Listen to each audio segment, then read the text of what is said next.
How is it going, everybody? You're watching Then About Tech, and today I'm going to answer the $1 million question. Can this, the iPad Pro M1, finally replace your computer?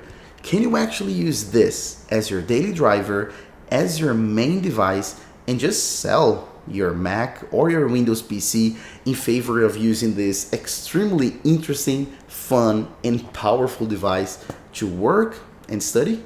Well, I'm gonna answer that question today, and I'm gonna give you all of my experience. And trust me, I've had many iPad models through my life. I've had the previous generation iPad Pro, and now I'm using this, the 12.9-inch iPad Pro M1, so the latest, most powerful generation.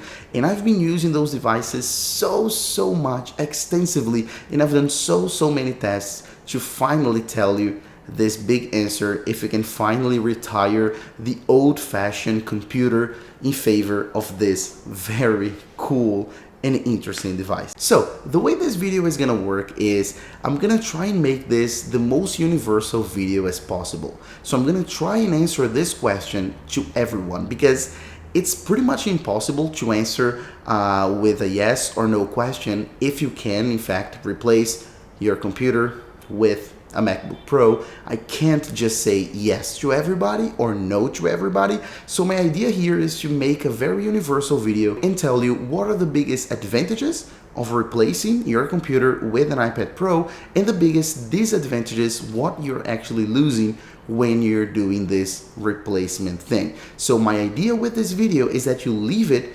knowing if you can or if you can't replace for your reality, for what you actually do for a living. If you're gonna use this device to study, to work, it doesn't matter. My idea here is to answer this question for everyone. Okay, so first thing to keep in mind, and this is very important, is when I'm saying this thing about replacing your computer with your iPad Pro, keep in mind that I'm considering that you're getting a keyboard case. Okay, you can use the Magic Keyboard, which is Apple's keyboard case, or not. You can use a third-party one, but it's extremely important that if you're thinking about replacing a computer with an iPad, that you do get a keyboard case. Otherwise, you have a tablet, right? You need a physical keyboard if you're gonna try and replace a computer with that. So everything that I'm going to talk about in this video about replacing, about this being a computer, this being a machine, it necessarily implies that you're going to use the iPad Pro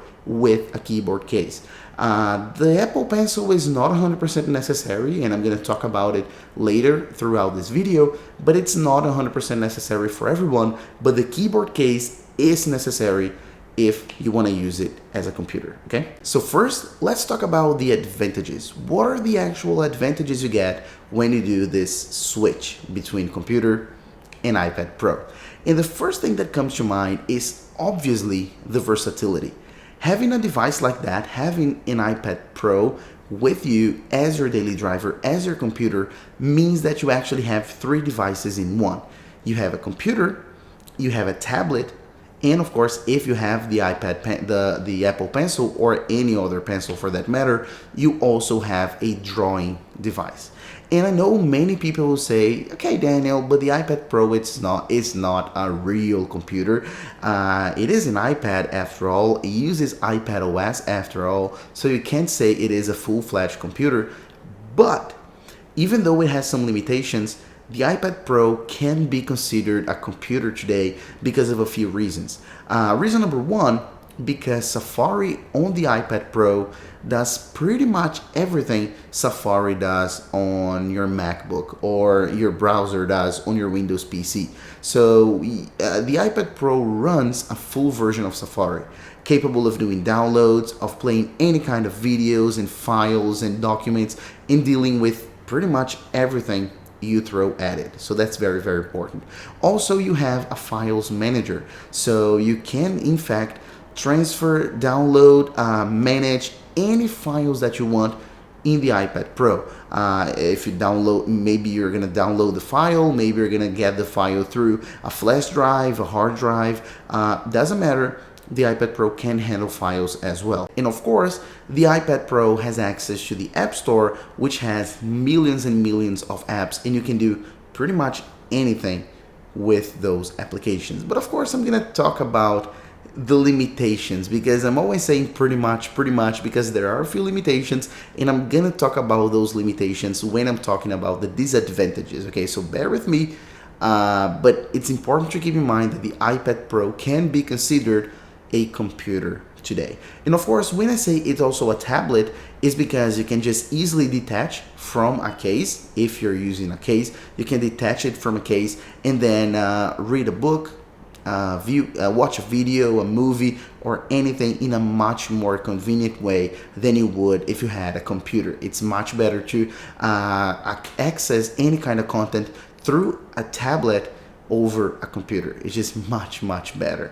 And of course, you also have a drawing device with you if you're an artist, or if you like drawing, or if you like playing games that benefit from that. And if you have the Apple Pencil, it's always very good to have a touch screen with you, especially with the technology and sensitivity that the iPad Pro has. Another huge advantage of the iPad Pro is that it is extremely fast. The iPad Pro is so powerful that you can't imagine. It's more powerful than most computers, and I'm not saying most computers like over 50%. I'm saying like over 90% of computers out there. The iPad Pro is an absolute beast. It is actually more powerful than the MacBook Pro 16-inch. So it's absolutely insane. The new M1 chip, which is responsible for all that processing, is a complete beast. So you'll never feel like your iPad is slow or is having problems to deal with any kind of software or to load anything. It is a true beast. So it's a huge advantage because it is, as I said, most powerful than most computers and even more powerful than most MacBooks. Also, one thing that I love about using the iPad Pro as a main computer is the fact that you are using apps. And most people may not understand this and may think that this is a disadvantage of being tied to applications and not full-fledged software. But trust me when I say that using apps on your main computer is so convenient, because you're much more accustomed, you're much more used to using apps on your iPhone, and having that same interface on your iPad makes your workflow much easier. You're just using an app on your iPhone, you go to your iPad, it is the same app with the same interface, much easier to use. So it's much more convenient to use apps all the time and not necessarily apps on a phone and software on your computer. So keep that in mind, because that's very important. And also, some applications, they just work as apps and you can't really use them on a computer. Let's say, for example, you want to call an Uber.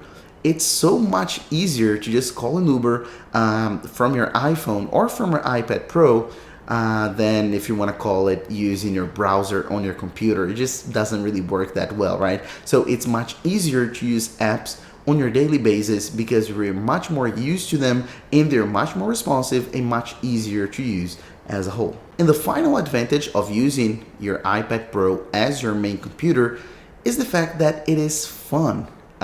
This is kind of difficult for me to explain you in objective terms and with numbers and information, but trust me when I say it's much more fun to use an iPad Pro as your main computer, because it's cool, it's different, it's unique, and it just works so well. So every time you open it up, you feel special. You see that huge screen. It's just so cool.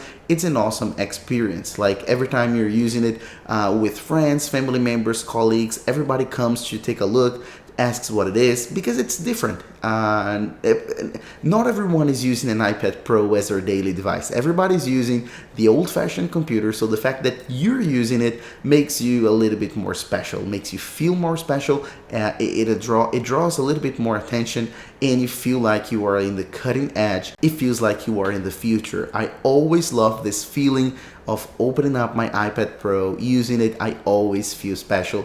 It makes work so much more fun to be able to interact with a trackpad, or maybe the pen, or maybe your fingers. It's a touch screen, it's super responsive, gestures are super cool. So I love working using an iPad Pro as my main computer. But of course, there are some disadvantages, and there are quite a lot of disadvantages. And the first that comes to mind, and probably one of the biggest disadvantages, is the price. The iPad Pro, especially the iPad Pro M1 and the big one, it's really expensive, guys. It's actually more expensive than most MacBook models. So it's really difficult to justify spending so much money on an iPad, because after all, it's an iPad, rather than a full-fledged MacBook. So just for comparison, and I got the values here, if you want to get the iPad Pro 12.9, and I do recommend that if you want to use this as a main computer, you would get the big one, the 12.9 inch, because it's closer to 13 inches, which is the standard size for laptops. It will set you back $1,100, and of course you need the case, which it's another $350. So you're thinking about here something between $1,450, so like let's say $1,500, so $1,500. If you're thinking about the MacBook Pro M1, and I'm already talking about the Pro with the same M1 chip, so it's the latest generation, it'll set you back $1,300. So it's $200 cheaper than this. And I'm not even considering getting the pencil. If you add up the pencil, it gets even more expensive. It goes over $1,500 for the iPad Pro combo. So it's really, really hard to justify spending more money on an iPad Pro than on a MacBook Pro. Also, remember when I said you can only run iOS or iPadOS apps on your iPad? And even though that's a cool thing, as I mentioned before, that can actually become a problem. The fact that the iPad just can't run a normal computer software like a DMG file, if you're comparing to a Mac, or a .exe file compared to a Windows PC, can become a big problem, because there are some software that are available to a computer that just aren't available to an iPad, because there isn't an app for that. So it's very, very important to keep in mind that if you're doing this switch, you gotta be sure that every single software that you use on your computer has a correspondent application for the iPad, has a correspondent app for iOS or iPadOS. Because if it doesn't, if it's computer exclusive, you just can't switch. You just can't replace your computer with your iPad, because otherwise you won't be able to work or study. Also, let's talk about Safari once again. I just mentioned that Safari gives you the full experience on the iPad, and that's true for 99% of websites. But some websites, and it's very rare, but some websites, they just don't work really well on iPad OS. I've had problems with Google Drive. I've had problems with banking websites as well, and I've had some problems with other random websites here and there. So it's very important to check if all the websites that you use on the daily basis that are important to you, they are responsive on the iPad, because as I said, sometimes they're not.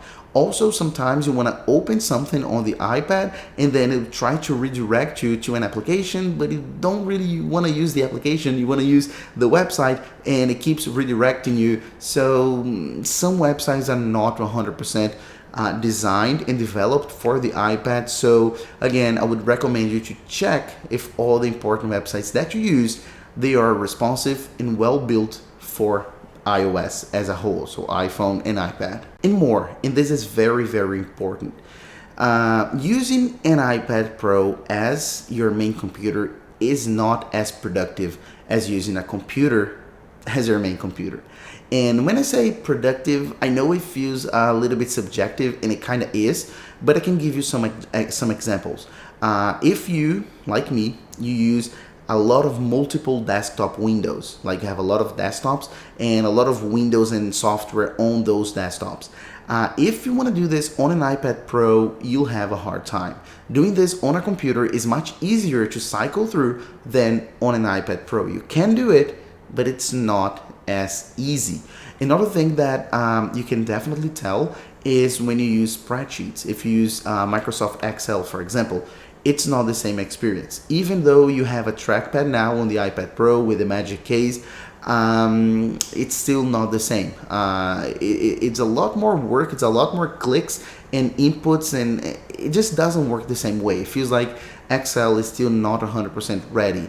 And I'm not just talking about Excel, I'm talking about numbers as well. Doing spreadsheets on an iPad Pro is not very good. So depending on the activity, especially when we're talking about productivity, like a lot of productivity, you'll have a hard time sometimes on the iPad Pro. As I said, multiple windows. If you like to do spreadsheets a lot, it'll still you'll suffer a bit. Okay. The iPad Pro is a great device for, let's say, creatives, for people who do a lot of editing, drawing, browsing the web, writing, things like that. But if you're doing like a lot of numbers and producing a lot of production and a lot of productivity for that matter, you suffer a little bit. And last but not least, let's talk about the long-term expectation. When we're talking about a MacBook, for example, we know that it'll last 6, 7, maybe 10 years. You can hold on to it for 6, 7, or 10 years if you want to or if you need to, and it'll hold. I've had MacBooks, more than one that lasted more than 6 years, and I didn't even have to replace the battery. MacBooks are just tough machines. They last a lot. They're really good. I mean, everyone who's had a MacBook knows that it handles a beating, you know. And I'm not really 100% sure on an iPad Pro. We don't have iPad Pros for so many years, for like 10 years, so we can test them out. But in the end of the day, an iPad Pro is like a big iPhone. So we know that iOS as a whole, and iPadOS is a version of iOS, it tends to get pretty heavy, and the devices that run iOS tend to get slow after 3-4 years. And I believe this will happen to the iPad Pro as well. So that's also something to keep in mind, because you're spending more money on an iPad Pro, and you're probably not gonna have the same lifespan on the device, because you just can't. You'll definitely have to replace the battery, and the rest you can't replace. You can only replace the battery, so you gotta hope that the rest keeps up with new updates and that the iPad keeps fast and fast. But I don't really feel like I can guarantee it will. I can guarantee your MacBook will, but I can't guarantee the iPad Pro will. So, what's my verdict on this? Can you actually finally replace your MacBook with your iPad Pro? And as you could already tell, the answer is maybe. It'll depend a lot on what you expect from a computer and what you do with a computer. If you are a creative person, if you work with creation as a whole, or if you were a student and you especially use your iPad for writing and searching the web and watching a lot of videos, the iPad Pro is a much better device to have than a computer. I would definitely say get it. If you're a student or a creative, get it for sure. It's much better. But for the majority of people, I would say be careful. I mean, pay attention on those disadvantages that I mentioned. Pay attention if everything that you use in Safari will be compatible on the iPad Pro. Pay attention if all of the software that you use on your computer will have a compatible app for the iPad. And also, you gotta keep in mind if you have the money for it. An iPad Pro is expensive. So pay attention if you have the money for it, and if you're willing to spend more money on an iPad Pro than on a MacBook Pro, which is already a very expensive device. And think about the long-term thing that I mentioned as well. We are not so sure how those devices will perform after 3, 4, 5, 6, 10 years. We are not 100% sure, but we know how a MacBook will.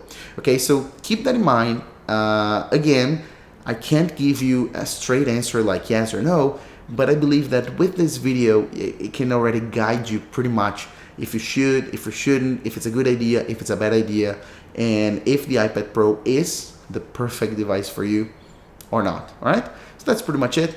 Hope you enjoyed this video. If you did, please make sure to hit the like button down below, also the subscribe button and the little bell icon, and don't forget to leave your comment down below in the comment box. I always do appreciate all your feedback. All right, so that's pretty much it, and I'll see you in my next video as usual. Bye bye.